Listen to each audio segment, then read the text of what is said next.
साथियों, बिहार सरकार इतिहास रचने जा रही है।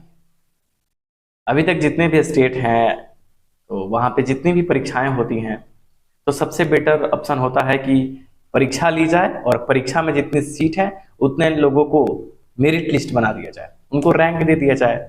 इससे बेटर यही काम यूपीएससी करती है, यही काम स्टेट पीसीएस करती है, हर एक प्रावधान में यही होता है। लेकिन बिहार सरकार उससे भी ऊपर जाने की तैयारी कर रही है। दरअसल रैंक जो मिलता है वो तो रैंक है ना, लेकिन सुपर रैंक लेने की तैयारी जो है वो अभी बिहार सरकार जो है करने जा रही है। दरअसल मामला यह है कि एसटीईटी 90 के नाम से एक परीक्षा हुआ था शिक्षकों के लिए, और बिहार सरकार में शिक्षा विभाग के अंदर जो बिहार स्कूल एग्जामिनेशन बोर्ड है, उनके अध्यक्ष ने ये परीक्षा कंडक्ट कराई और उन्होंने कहा कि बिहार के इतिहास में ये पहली बार हो रहा है कि बिहार में जितने टीचर हैं उतने ही लोगों को सेलेक्ट किया जाएगा, कोई एलिजिबिलिटी टेस्ट टाइप से नहीं, उनको रैंक दे दिए जाएंगे। ऐसा हुआ भी, बीएसबी बोर्ड के जो आनंद किशोर हैं उन्होंने ऐसा किया और एक मेरिट सूची दोस्तों बना दी गई। जितने टीचर बिहार के स्कूलों में चाहिए थे उतने लोगों का मेरिट सूची बना दिया गया, उनको रैंक दे दिया गया 1 2 3 4 सारे सब्जेक्ट में, और कहा गया कि इनकी जॉब जो है वो तो पक्की है क्योंकि पहली बार इतिहास में ऐसा हुआ था। और सभी लोग खुश भी थे, सरकार का भी, क्योंकि बार बार कहना था कि सारे जितने लोग अब मेरिट में आ गए हैं इनकी तो नौकरी पक्की हो गई है, क्योंकि रैंक के बाद तो कोई परीक्षा नहीं होता है ना। यूपीएससी भी ये काम करती है तो रैंक देने के बाद वो क्या करती है? अब एक रैंकर 2-3 जिनके रैंक मिले हैं यूपीएससी में, उसको कहा जाए कि नहीं नहीं नहीं इसको खारिज करते हैं, प्रावधान जो है वो बदल देंगे, तो फिर वो नोटिफिकेशन का वैल्यू क्या रह गया?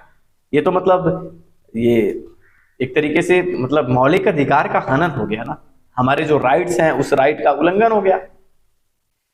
और यही नहीं, अगर मान के चलिए कि यूपीएससी एग्जाम कंडक्ट करती है, कोई स्टेट पीसीएस एग्जाम जब लेता है तो एग्जाम लेने के बाद जितने सीट बराबर वो रैंक दे देता है तो 3 सालों तक उसको रोकेगा नहीं ना, और रोकता भी है तो 3 साल के बाद कहेगा कि नहीं अब तुम्हारे रैंक को हम खत्म करते हैं।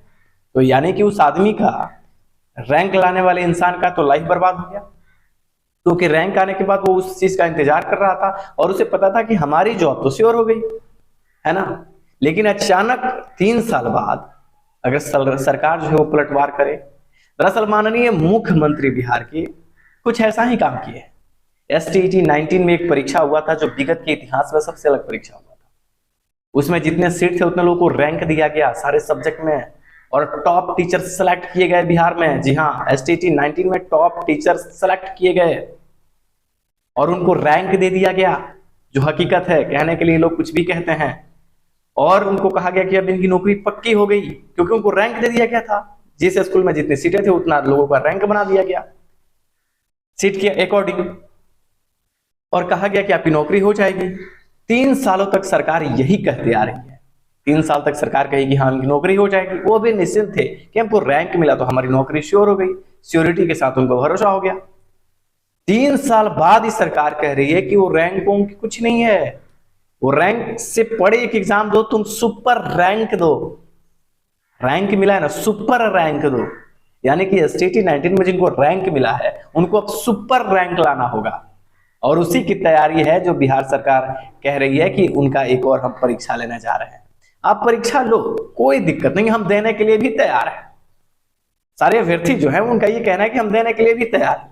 लेकिन 3 साल जो किसी के लाइफ को बर्बाद कर दिया तुमने, किसी के इस मौलिक अधिकार का हनन कर दिया तुमने, 3 साल किसी को तुमने कैद कर दिया। 3 साल में वो कुछ और भी किए होते, लेकिन 3 साल तक तुमने झांसा दिया, इसका हिसाब कौन करेगा?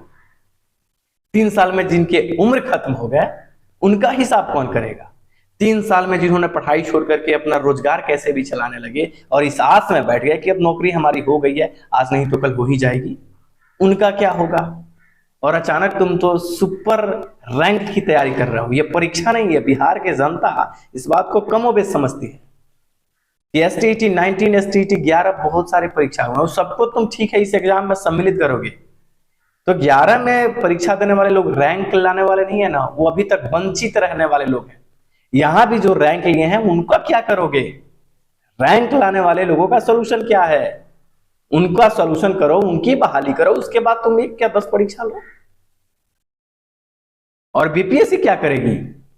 अगर यही काम है तो बीपीएससी रैंक नहीं सुपर रैंक लिखे उस पे, क्योंकि जी हम जो सर्टिफिकेट से बीपीएससी का फॉर्म डालेंगे उस सर्टिफिकेट में ही मेरा रैंक लिखा गया है। ये वो मेरा और आपका रैंक नहीं है, वो सीट का रैंक है। इसका कौन हिसाब करेगा?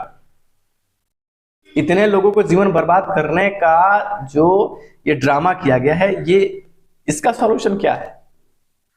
तो ऐसे ड्रामेबाज ये पलटू महाराज हैं, है ना, अभी इनका कारनामा है। इस तरीके के बिहार में होते हैं खेल, और इस खेल के को लोग समझते नहीं है। आप आंख से देखते हैं पर बात को जानना नहीं चाहते। हकीकत यही है। और यहां तो अनपढ़ लोगों की तो बात दूर की बात है, शिक्षित लोगों की मैं बातें कर रहा हूं। तो बिहार का टीचर बनने वाला कुछ गधा लोग हैं, उनकी बात कर रहा हूं। वो भी इस बात को नहीं समझता। उसको तो बस इससे है कि उसका ये हो रहा था, उसका जॉब हो जाता। अरे वो रैंक लाया है बाबू, इस बात को क्यों नहीं समझते हो? उसके साथ कितनी बड़ी जाति हुई है, कितनी बड़ी दुश्मनी हुई है, सरकार ने उनके साथ खेला है। एग्जाम से कोई नहीं डरते, लेकिन जो ये घटना हुआ है, कल क्या पता तुम्हारे साथ हो। तुम भी परीक्षा दे दो, तुम्हारे भी रैंक आ जाए, तुम्हारे साथ ऐसा कर दिया जाए। बीपीएससी से परीक्षा तैयारी की जा रही है लेने की, बीपीएससी एग्जाम ले ले, तुम्हें रैंक दे दे और बाद में कह दे नहीं इसको खारिज करते हैं, अब हम दूसरे संस्था से परीक्षा लेंगे। और वो भी 3 साल बाद, 3 साल तुमको रोक के और यही स्टेटमेंट दे। ये समस्या है, समस्या बहुत गंभीर है। और यही बात है कि सरकार मतलब रैंक का सुपर रैंक देने की तैयारी कर रही है दोस्तों। बहुत दुर्भाग्य की बात है।